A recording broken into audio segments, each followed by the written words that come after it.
Okay, Sonia, so I should not piss you off, right? I was told. Not today. Well, I think that's really funny. I'm sorry. My daughter is about to step into frame. That's all right. That's all right. Okay. Hello, daughter. Hello, lady. Come on, come, say hi. Okay. Hey, hi. How beautiful. What's your name? What's your name, sweetie? Lillian. Lillian. Lillian, that's a beautiful name. Off you go. Okay, so we can go straight to our live right now. So welcome to all of you to our new edition of Leaders Who Have Something to Say. This is the place to get inspired with outstanding leaders' actionable advice. In our control room, we have Ansi Jackson and Mar Santander. Our executive producer, Anmar, is going to help us with your questions right underneath our chat here. I'm Mariana Ferrari, and I'm your host today. And with us, Sonia Lo, managing partner at Chalsys, an advisory and direct investment firm focused on sustainability in many of the EGs. However, in the last 8 years, Sonia's focus has been on sustainable agriculture, something that it is such an important topic nowadays, and we'll tell you in a little bit why. Sonia, for all of you, she's a farmer and she's a mom, as you could see. I mean, her kids are 3 and 6.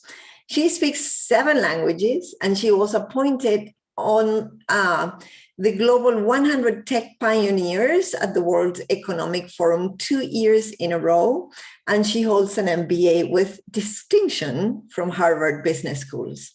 And most importantly, on the chat, it's all of you here ready to start firing your cues and your comments. Sonia Lo, it is my pleasure to welcome you today here. I thank you so much, because knowing you're a mom with 2 little ones on a Sunday, I am so sorry. I did not want to piss you off. Well, it's an honor to be here. Thank you so much for inviting me. And no, this is the daily chaos at the zoo, so don't worry about it at all. No, we don't. I worry for you, but that's okay. You know, we can chat with the kids.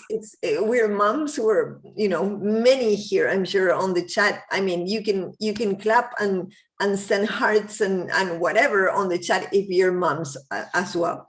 But there's so much accomplishment and so much doing in your life. You lived in 16 countries, I've just learned. In one person, that I think that I'm going to start by proclaiming you the Do It Queen, or the Queen of Do It. You'll be part of our team now, but you'll be the queen, the reigning queen. Yeah, it is outstanding, truly. So yeah, I guess that my question for you is, how do you manage yourself? And I know that's a tough question, because on one hand, you're hyper creative, and hyper creative people usually have a very hard time focusing on one thing, because, we have so many ideas and so many things we can do that it is hard to focus on one thing. But then you're laser focused, and you're a woman with one very clear purpose of bringing a new type of agriculture and feeding the world in a healthier way and a faster way. So how do you manage yourself? That's my question. I think one scout. Efficacy is, a function of support, right? I have enormous levels of support in my life. I think also, as you grow older, it is a function of learning what battles to fight. Okay. And, in agriculture, biology is hard, right? It's been humbling to be a farmer. Mm-hmm. And just because you do everything right doesn't mean the plant will actually grow and that food will actually happen. And so that has been an incredibly rewarding and, again, humbling experience over the last almost 10 years now. I think, you know, my children are an inspiration. I had them very late in life, and you know, every day I think about what their lives are going to be like in 10 years and 20 years as they become adults, and to be in a position of being able to influence that world. You know, again, having had the seniority now and coupling that with having very young children gives me an interesting and unique perspective, I think. Absolutely. Yes, absolutely. I was thinking about that because, you know, my kids are grown-ups now, and I'm always thinking, if I had to raise kids right now, little ones like you, with this crazy world that we're living on, you know, with this much change that we're constantly going through, and this kind of uncertainty that we have all the time, how would you be raising kids? You know, how would you be raising human beings when we see all this technology coming towards us, you know, all the time? So yeah, congrats on that. And I'm sure that you have a very unique perspective, and also that everything that you're doing now in terms of sustainable development, it gives you somehow a deeper responsibility, because you have two little ones that you have to create that sustainability in the long term for them, right? Absolutely. I mean, I think about our water use, and every day we have the conversation about, you know, saving water. We live in a state in California that has eternal drought, and we have wildfires, which used to be an occasional thing, and now they're annual. And Absolutely. the wildfire season gets longer and longer. And, you know, small children in this state say, oh, you know, mommy, what about the fires this year? Right? My daughter already speaks to that. So I think, you know, we have to create a roadmap with technology, but also through commitment, both personal and corporate commitment and governmental level commitment, to make fundamental changes in how we use the planet's resources. Okay, great. Listen, before we jump into agriculture, I want to dive a little bit deeper into Sonia, into the person. Yes, because I think that you are not only very accomplished, but somehow very unique. And that unique perspective of having lived in 16 countries, of being super accomplished, of speaking 7 languages, of being third-degree black belt of Tae-Kwon Do. I mean, all of that. I'm sure that Sonia has so many learnings to share with the audience to inspire better leadership today, that I want to know more about Sonia, and then we'll go and dive deep into agriculture, sustainable agriculture. So one of the great privileges of growing up the way that I did is that I have the opportunity to be the insider outsider. So I love immersing myself in a culture. I love learning a language. I love learning about the food, which is representative of a country. And yet, because I'm not native to that country, I can always have the perspective of being an outsider and bringing to bear cultural learnings from other cultures that might be useful. And as an investor, as a mom, you know, one of the things that I think is most interesting and powerful is the opportunity to bring that insider-outsider perspective.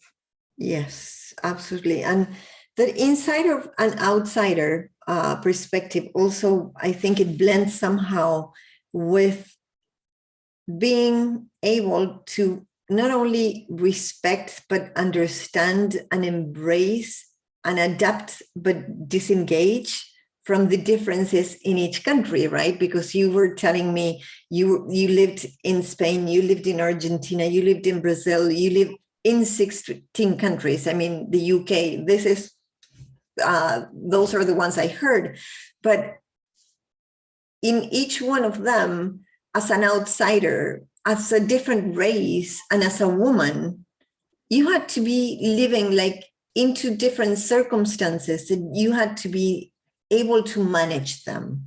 So what's your experience on that? I think there are the things you can change, and then there are the things you can't, right? So when I walk in the door and I'm a 5'10" Korean woman in Madrid, there's always going to be the element of surprise. Okay. I mean, I would have hilarious meetings that I would have spoken to somebody over the phone. I would walk in the door and they'd be go, "Who are you?" And I'd say, Right. "Oh, I'm Sonia Lo." And they would say, no, you can't be Sonia Lo. No, I can assure you I am Sonia Lo. Do you need my ID? There's always that. You can't change who you are on the outside.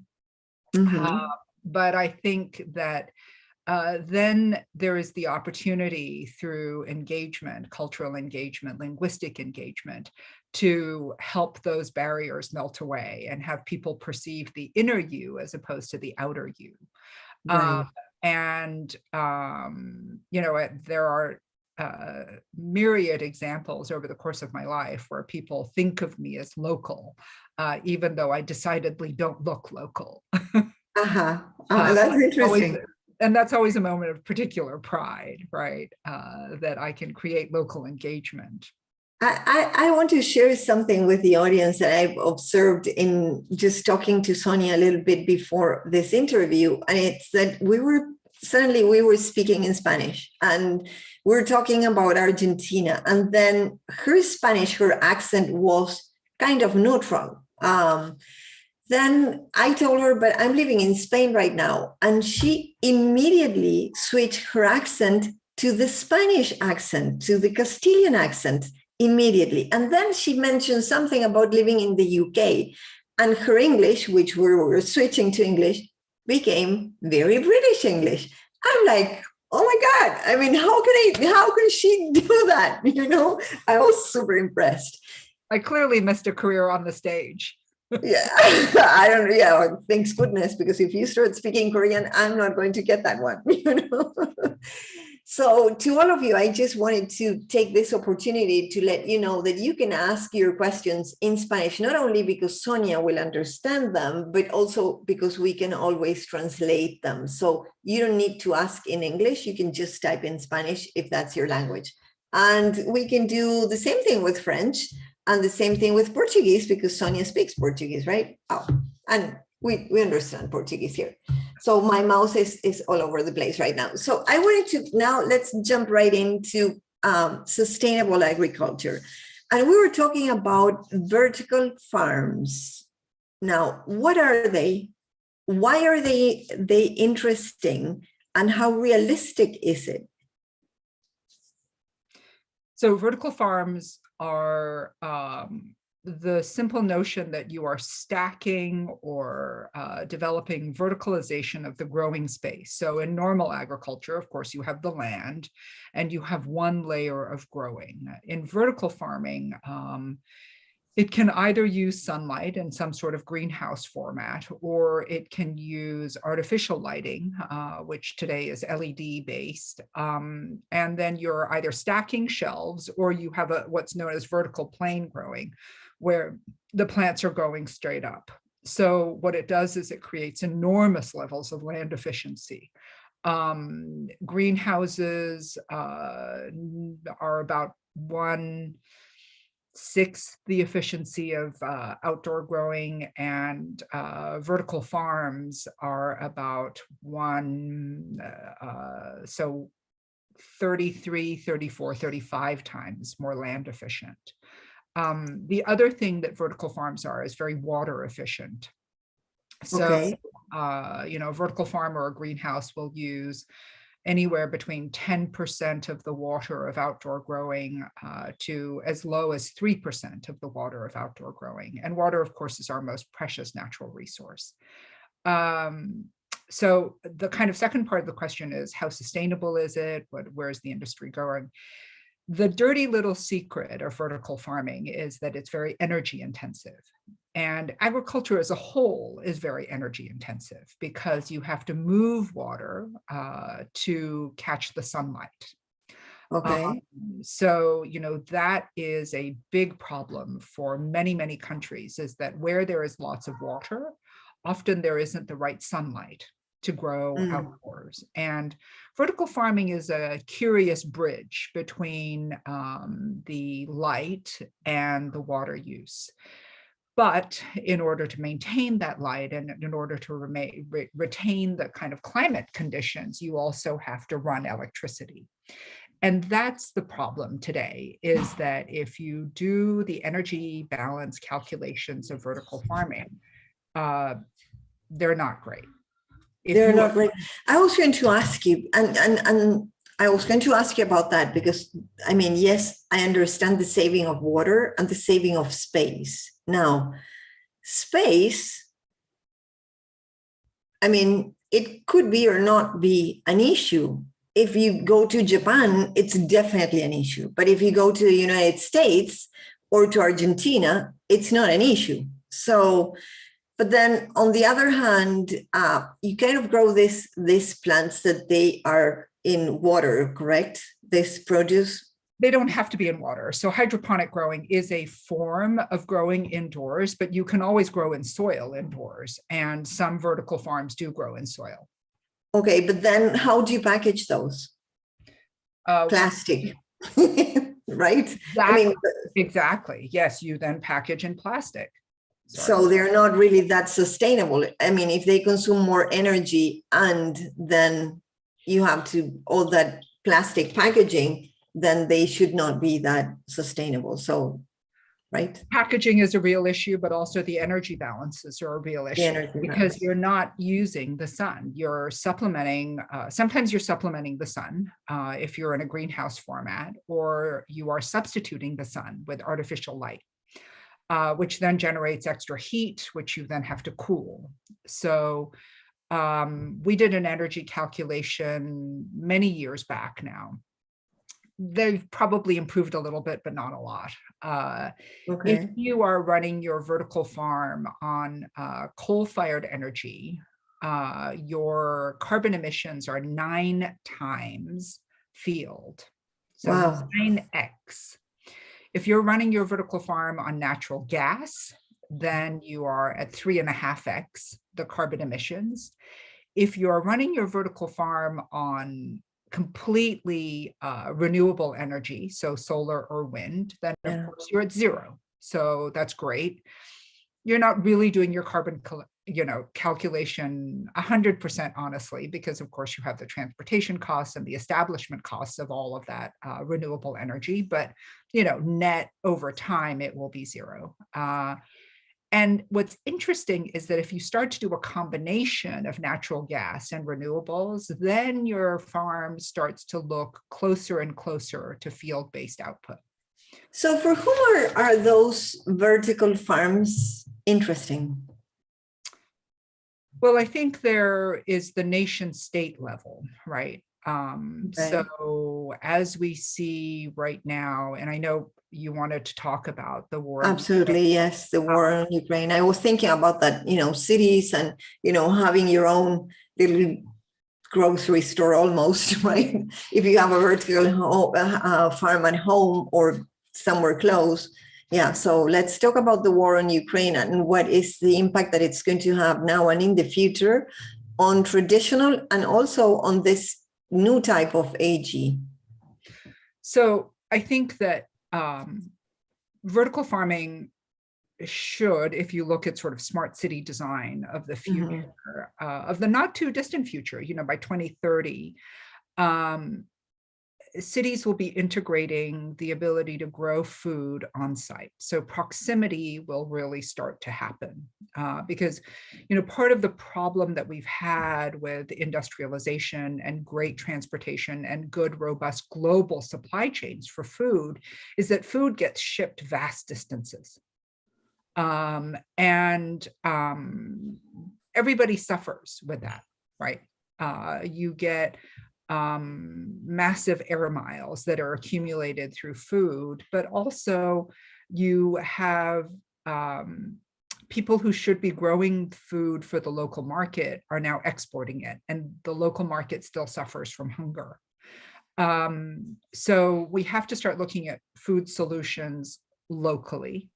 I think from a nation state basis, food security has to date been about purchasing land, agricultural land, in other countries, again, following the sun.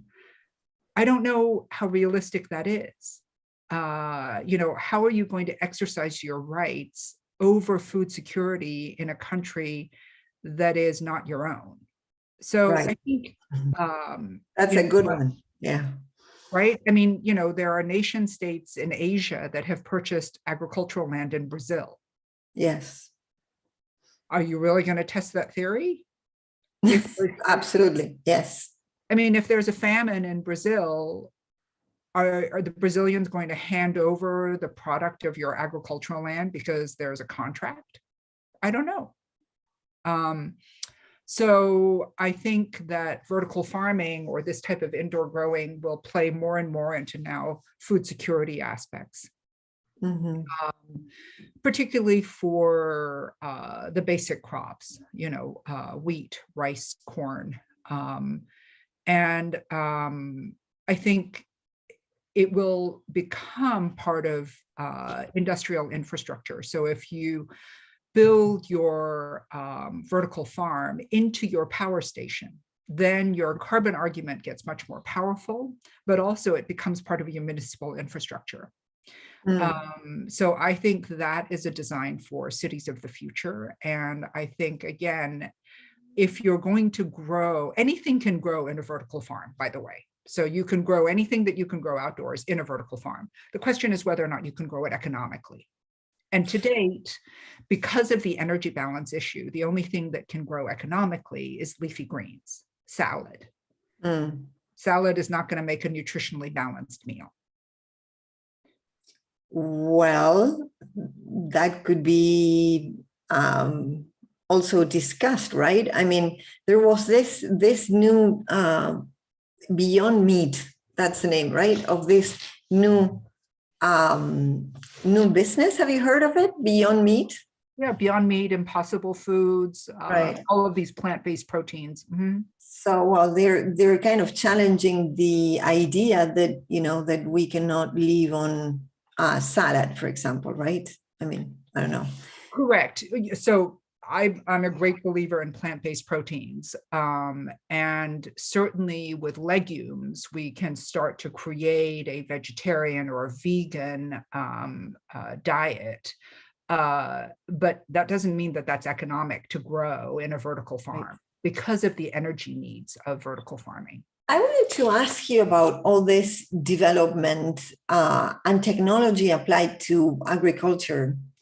How is it going to impact countries like you mentioned Brazil, and we can mention so many, Argentina for once, and some countries in Africa as well. So that these countries are highly dependent on their agribusiness and their exports, but they don't really have access to good technology. So how are these innovations going to impact? What's your take on that? And what should they be doing? So vertical farming technology today is very much the developed nation product. Okay. And again, it's because it's so dependent on having reliable and cheap energy infrastructure. I think, again, the war in Ukraine is about to change everybody's perception of what is required national level agricultural infrastructure. I think countries like Brazil or Argentina or Kenya or Tanzania that have export-driven agricultural economies will see their value rise. But again, there has to be that delicate balance between how much you're growing for export versus how much you're growing to feed your local population. And I think that states that have reliable energy infrastructure and relatively inexpensive energy infrastructure will start to turn to basic foodstuff production in indoor growing in order to stabilize food security. And I think that the countries that are exporting grain in particular, or meat, some vegetables don't travel particularly well, Yeah. will have to create a balance between, again, what they're growing for themselves versus what they are growing for export. But I think this war is creating a big wake-up call for the world about these massive global supply chains, that once they're disrupted, you have to find substitutes. And that's not easy or fast or cheap. Right. So there's a saying that if you're smart, you have to follow the money. And in line with what you're saying, from what I know, and it could be fake news, and you correct me if I'm wrong, billionaires like Bill Gates, the Queen of England, or the Vatican even, are they're heavily investing in land, in farming land, or in farming or in land. We were discussing before that the Vatican, it is the largest owner of land, whether they use it for farming or buildings or churches, but it is the largest owner of land in the world. What should we know about these investing trends? What should we be looking for, and what should we be doing about it? I think agricultural land is now becoming a premium asset. I think it's a asset category that, as you say, the billionaire class is interested in investing in. It's going to grow as an asset level, and it's going to be increasingly valuable because we're going to have 10 billion people on this planet. By when? By 2050, I think is the estimation, yeah. right? You know, I think that at the same time, I don't know about the Vatican, but certainly, you know, at the ultra high net worth level, they're also investing in ag tech. Okay. At the moment, what type of ag tech are they investing in? So they're investing in end-to-end automation.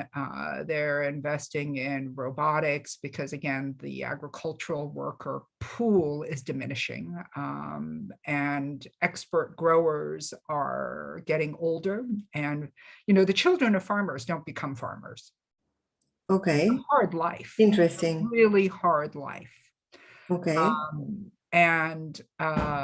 You know, so things like computer vision are materially changing the way farmers' lives work, because they can actually go to their son's soccer game and watch their crops from their iPhone.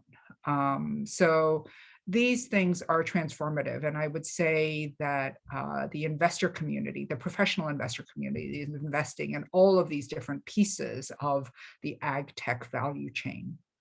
So it's not just about agricultural land, which is just a great asset to hold and own, but also about investing in things that make farmers' lives initially a little bit easier, and to induce people to become farmers.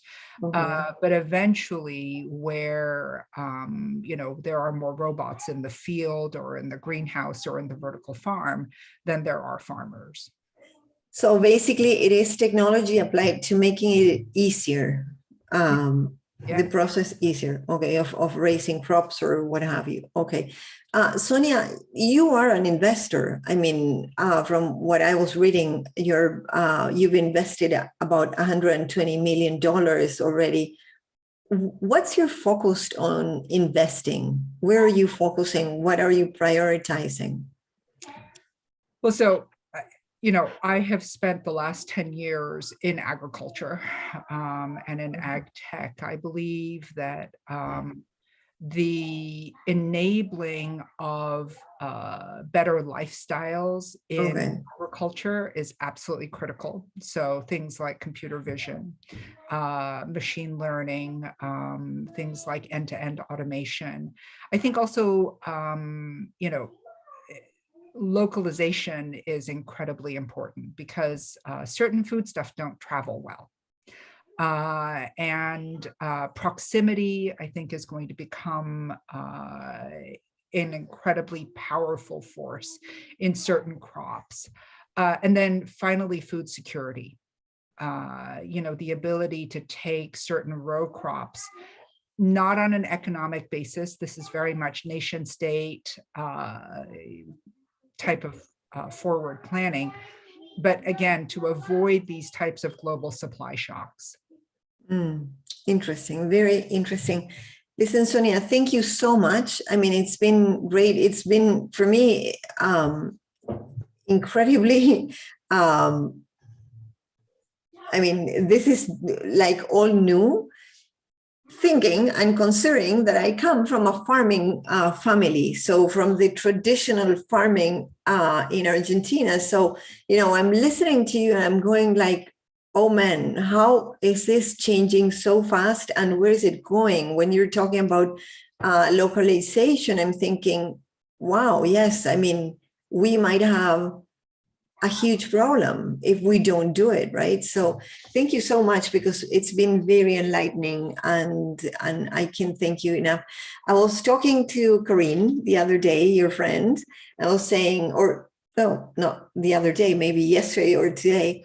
And I was saying, I'm going to think about rebranding this program instead of Leaders Who Have Something to Say about great people. Because what I'm finding is, like you and her and so many others that I've interviewed and that I have to interview, among everything, you're great people, outstanding human beings from which people have to learn.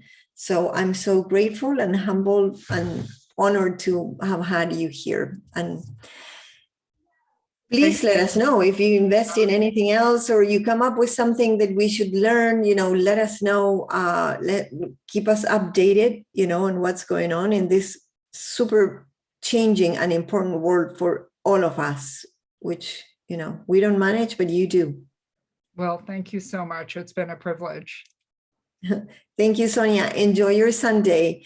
Hey, listen, I want to ask all of you if there are any questions here for Sonia, because before we go, okay, so here we have a comment from Steve Harper.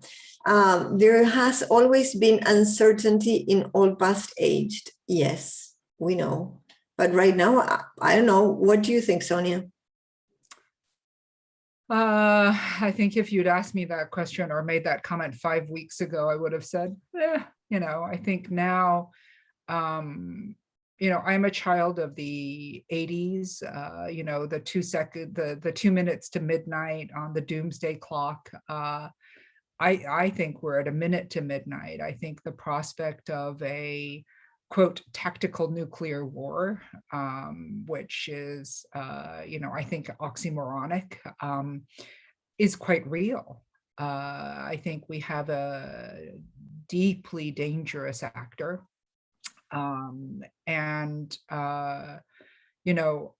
Certainly from a kind of food supply chain perspective, we should expect to see massive, massive shocks for the next few years as the Ukrainian economy is either rebuilt or remains destroyed as an occupied territory.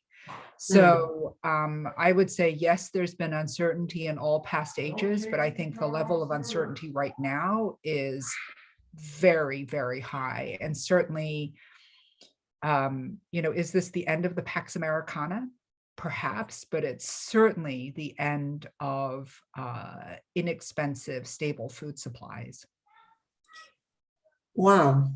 With the level of poverty that we have in the world, that is very alarming. And although I could agree about the uncertainty that we always had, in the world, but we have not, you, Steve, and us, we have not lived through this hyper uncertain world where we speak about the possibility of WW3 and we don't even know what that could mean.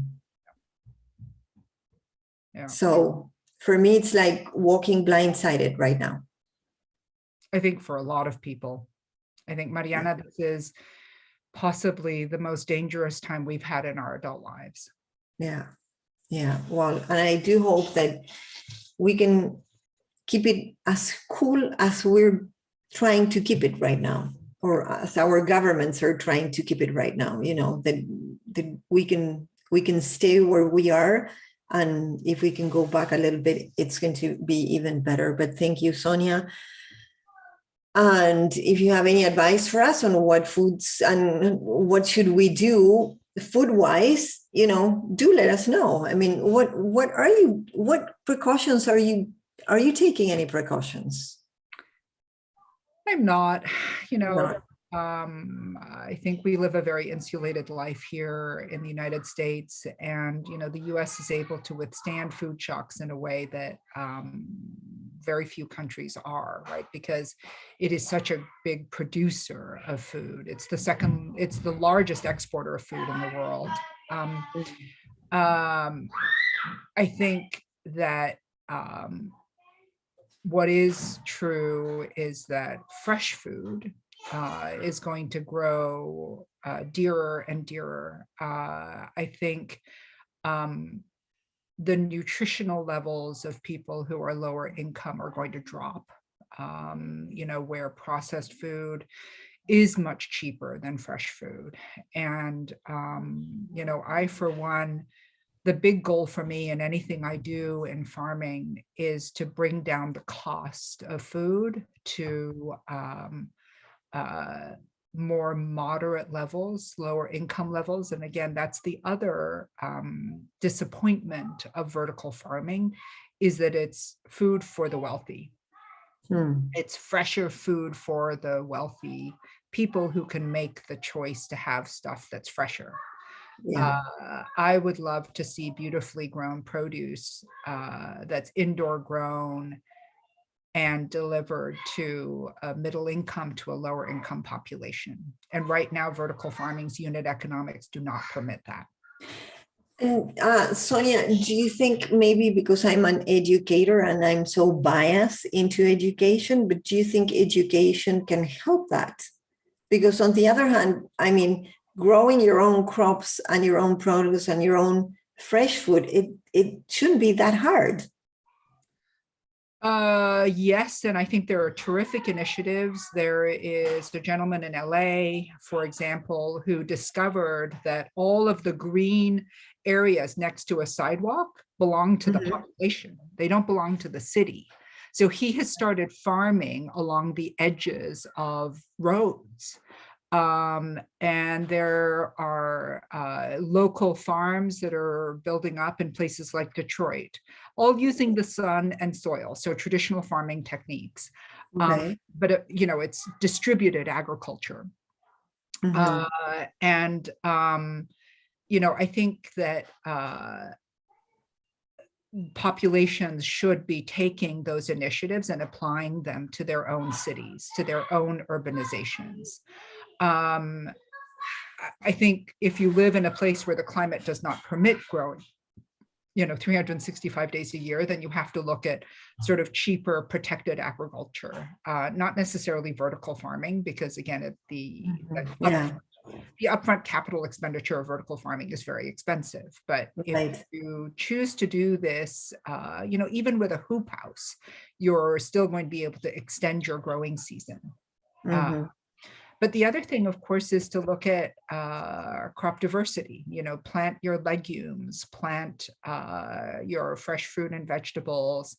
Look at what you know, winterization is going to do for your vegetable crop. Look at year-round crop planning. So, you know, I don't know that you're going to have food self-sufficiency, but I think certainly supplementation is possible. Okay, so get educated, and I'm the first one because I know nothing about this. Last question for you from Phaedra Ruffalo. I'm coming from the agriculture industry, Our challenge was attracting young people to agriculture, moreover, diversity. How is your group addressing this thing? I think as with any employer, culture is where it all starts and culture is where it ends. And if you can't create the right culture, I don't think you're going to attract workers today. I was laughing with Mariana earlier about how I discovered a new phrase the other day, a new acronym, which is HPNA. And I said, oh, what does HPNA mean? And excuse the French. Amsi, can you put it up on the screen? The acronym HPNA. And so HPNA means high performance, no assholes. If I think back over the course of my career, I think that has been my great aspiration the whole time. And I can tell you that every company that I've built and run has been predicated, even though we didn't have the acronym, on building a great culture. And I think that any employer today that permits low performance, high assholes, the other quadrant, is going to struggle. It's going to struggle to find employees. It's going to struggle from an adverse selection problem. I think in what we're doing, because agriculture is hard, certainly you can apply technology to make the farmers' lives easier. But I think if you don't build a great culture, you're still going to have high turnover. So that is how I intend to address every, company that I build. Thank you, Amsi. You can sign it there, Sonia Lo. It's not. I know. You adopted it, but we're adopting it as well. Sonia, thank you again so much, and I do hope. Fred, that you get that right, because I truly believe in what you just said. And I mean, if I can add something to that, is always putting people first. That is the culture. And although it is the agriculture and it is the business, but when you put people first, you'll know how to attract the right people for that, for your business, for any business, as a matter of fact. So thank you again so much. Lovely talking to you. Go take care of your two beautiful kids right there. Thank you. Thank you, Sonia. Have a good one. Bye-bye. Thank you, Mariana. Ciao. Bye. Ciao.